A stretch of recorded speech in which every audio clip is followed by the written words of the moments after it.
Hello friends, मैं शालिनी एक बार फिर से स्वागत करती हूँ आप सभी का अपने चैनल रोजगार विद शालिनी में। आज हम लोग देखेंगे कि इवैल्यूएशन का यूज क्या है। हम लोग कई बार वर्ड यूज करते हैं इवैल्यूएशन, मूल्यांकन। आखिर इसकी जरूरत ही क्यों पड़ी? ये मूल्यांकन है क्या? इसमें आखिर हम लोग ऐसा क्या कर देते हैं कि मूल्यांकन की जरूरत पड़ती है लास्ट में? एट लास्ट हम लोग इवैल्यूएशन ही तो करते हैं, हर एक चीज का देखते ही तो है कि क्या चीज है, क्या मूल्यांकन है, क्या इवैल्यूएशन हुआ है उसका। तो आज हम लोग देखेंगे कि what is the use of evaluation, या आखिर मूल्यांकन का उपयोग ही क्या है, यूज ही क्या है। तो आइए हम लोग देखते हैं।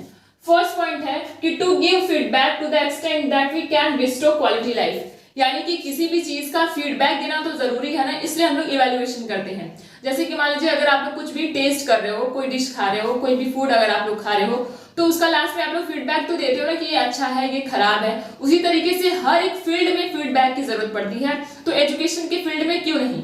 एजुकेशन तो मोस्ट इंपॉर्टेंट है, तो आखिर उस फील्ड में हम लोग को फीडबैक क्यों नहीं देना चाहिए? आखिर उसका भी तो हम लोग को मूल्यांकन करना है कि जो कुछ भी हम लोगों ने पढ़ाई करवाई है या बच्चों ने किया है, उसका लास्ट में क्या फीडबैक निकल के आ रहा है, क्या रिजल्ट निकल के आ रहा है, क्या उन लोगों ने उतना सीखा है जो हमने सिखाया है। तो फीडबैक जो इवैल्यूएशन होता है इसी पे डिपेंड होता है।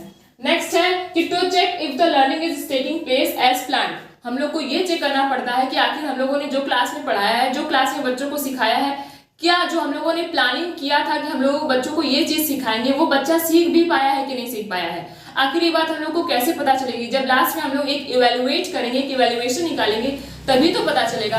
तो हम लोग इवैल्यूएशन में ये फोकस करते हैं, ये देखते हैं कि आखिर जो कुछ भी चीजें क्लास में प्लान करके पढ़ाई गई है वो सक्सेसफुल हो पा रहा है कि नहीं हो पा रहा है, आखिर बच्चा उतना सीख पा रहा है कि नहीं पा रहा है। नेक्स्ट पॉइंट है to offer equal opportunity to each student to display their potential. ये इवैल्यूएशन इस चीज पे भी फोकस करता है कि किसी एक बच्चे को पॉइंट आउट करके नहीं सिर्फ उस पर ध्यान देते हैं, हम लोग पूरा सबको एक इक्वल अपॉर्चुनिटी देते हैं, इक्वल ऑफर देते हैं कि हर एक बच्चा अपने आप की पोटेंशियल जो है, उसके पास जो पोटेंशियल है, जो स्ट्रेंथ है, जो उसकी अपॉर्चुनिटी के थ्रू एक अपने आप को डिस्प्ले करने का मौका हम लोग उसको देते हैं। यानी कि हर एक बच्चे के पास अपनी कुछ न कुछ क्वालिटी होती है, अपना स्ट्रेंथ होता है, तो हम लोग हर एक बच्चे को प्रॉपर अपॉर्चुनिटी देते हैं ताकि वो लोग अपने जो कुछ भी क्वालिटी है उसको अच्छे तरीके से एक्सप्रेस कर सके, जो कुछ भी बात है वो अच्छे तरीके से हम लोग को दिखा सके, और उस चीज का हम लोग लास्ट में इवैल्यूएशन करते हैं। नेक्स्ट एंड लास्ट पॉइंट है कि to know the learning of the student. एकदम मेन चीज यही है कि हम लोग वहां पे फोकस करते हैं कि आखिर बच्चे ने कितना सीखा, जो कुछ भी उसने किया है, जिस भी फील्ड में उसने किया है, जिस भी चैप्टर में उसने पढ़ा है, क्या वो चीज वो सीख पाया है। अगर हमने उसको 4 चैप्टर पढ़ाया, 1 चैप्टर पढ़ाया, कोई गेम के बारे में बताया, हर एक चीज का इवैल्यूएशन होता है। सिर्फ और सिर्फ हम लोग एजुकेशन में ही नहीं, हम लोग जो को करिकुलर एक्टिविटीज करवाते हैं उसमें भी हम लोग इवैल्यूएशन करते हैं कि आखिर बच्चे ने अच्छे तरीके से सीखा है कि नहीं।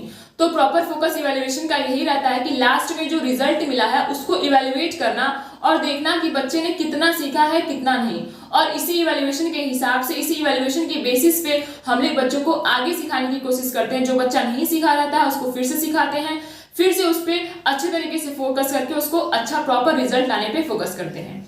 तो अगर आपको ये इवैल्यूएशन का यूज समझ में आया तो please like, subscribe. Thank you.